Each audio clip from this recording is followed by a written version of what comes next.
I want to take you to a Monday morning that changed a nation, January 3rd, 1994.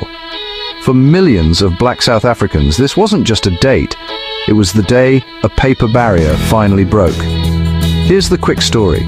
During apartheid, the government created homelands like Transkei, Bophuthatswana, Venda Chiskei. Sounds harmless? It wasn't.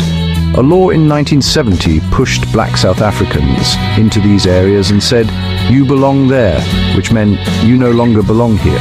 Your South African citizenship, gone. Imagine waking up and the country of your birth says you're not its citizen. Your vote, your voice, your belonging, all stripped away by design. Fast forward to the end of apartheid. On December 15th, 1993, the South African Parliament, under President F.W. de Klerk, announces a fix. 2 weeks later, January 3rd, 1994, it becomes real, the Restoration and Extension of South African Citizenship Act. In one stroke, around 7 million people get their South African citizenship back. 7 million. Why does that matter? Because 4 months later, South Africa holds its first election open to all races. Citizenship wasn't just a passport, it was a ticket to choose the future. A door back into the country that had shut them out. But the story doesn't end in the 90s. Decades later, another citizenship fight reached the Constitutional Court.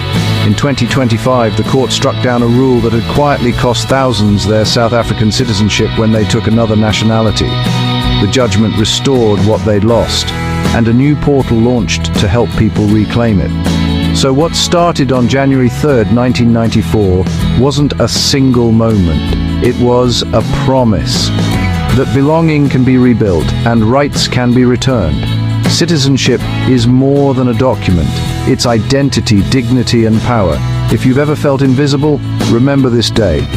A nation looked at millions and said, "You are seen, you are home," and that changed everything.